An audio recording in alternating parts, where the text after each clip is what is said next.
أعوذ بالله من الشيطان الرجيم بسم الله الرحمن الرحيم الحمد لله والصلاة والسلام على رسول الله وآله وأصحابه ومن هذا النور شفاء صدور. استمنا با دست خود را حرام کردن یعنی پس کردن شهوت با دست خود برای جوان پسران آیا اجازت است یا نه؟ امروز مسئله اساسی که بین جوانان مشکلی را ایجاد کرده است هوا و هوس نفس شهوانی است. استمنا کلمه عربی است و در زبان انگلیسی ماستوربیشن گفته می شود و در زبان تاجیکی باشد خودرضایی می باشد. خودرضایی یعنی با دست پس کردن شهوت را میگویند. این یک عادت زشت و پلید است که حتی عاقبت انسان را به مرگ میرساند. امام صادق رضی الله تعالی عنه میگوید اگر شما میدانستید که کدام شخص با دست خود شهوتش را پس میسازد یعنی با دست خودش را حرام میکند پس شما همراهش طعام نخورید. برادر جان، آیا تو تلفن قیمتبها خریده ای و در تلفن تو تمام ویدیوها و سایت های اینترنتی را تماشا کرده می شود؟ پس هیچگاه این تلفن را برای تماشای نوارهای فحشا استفاده نبر، زیرا این هم یک نوع زیناکاری است. آیا با دست پس کردن شهوت یعنی با دست خود را حرام کردن زنا حساب می شود؟ البته دادری عزیز، خودرضایی هم یک نوع زیناکاری است و حتی پیغمبر صلی الله علیه و سلم می فرماید هر کسی که در دنیا با دست خود شهوتش را پس می کند یعنی با دست خودش را حرام می کند پس در روز قیامت دستهایش حامله‌دار می شوند.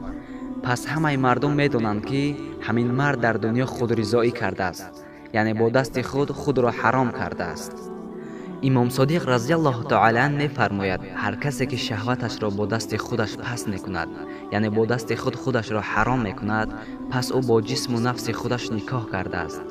شاید جوانان از سبب نارسایی روزگار و یا مشکل‌های عائلوی زن گرفتن نتوانند و به همین کار زشت دست زنند. برادر جان، این کار زشتت را پرتاب و راه افتاده مباش، زیرا مصلحت خوبی برای تسکین جسم تو می‌دهم. تنها با دقت گوش کن و اندیشه کن. آیا نفس خود را به دست گرفتن نمی‌توانی؟ آیا زن گرفتن می‌خواهی؟ آیا زنا کردن برای تو پسند است؟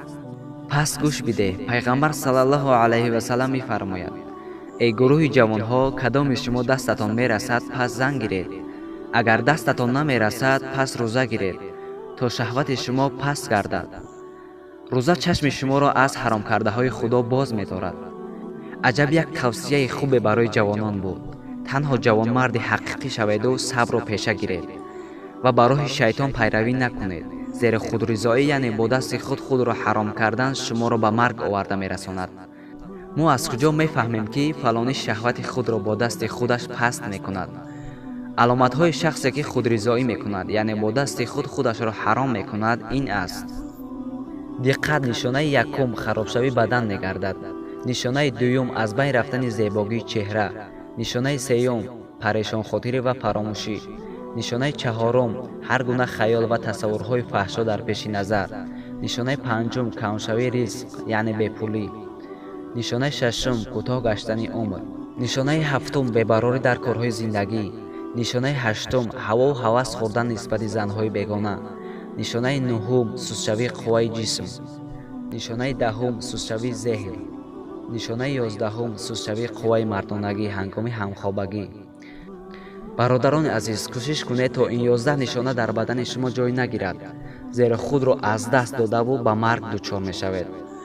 آیا درباره خودرضایی یعنی با دست خود را حرام کردن در قرآن آمده است؟ بله برادر عزیز، در قرآن در سوره مؤمنون آیت 6 پروردگار بیان می‌کند که فرج‌های خود را از راه زیناکاری و خودرضایی نگاه دارید. برای پورتر فهمیدن به سوره مؤمنون آیت 6 مراجعت کنید. گر اینجا گفتار ما نشنوی مبادا فردا پشیمان شوی. دوستان، این ویدیو را نشر کنید، شاید به سبب نشر شما در دل کسی تأثیر کند در ثواب شریک شوید، زیرا پیغمبر صلی الله علیه و سلم می‌فرماید یک سخن خوب را به مردم رسانیدن صدقه جاریه است.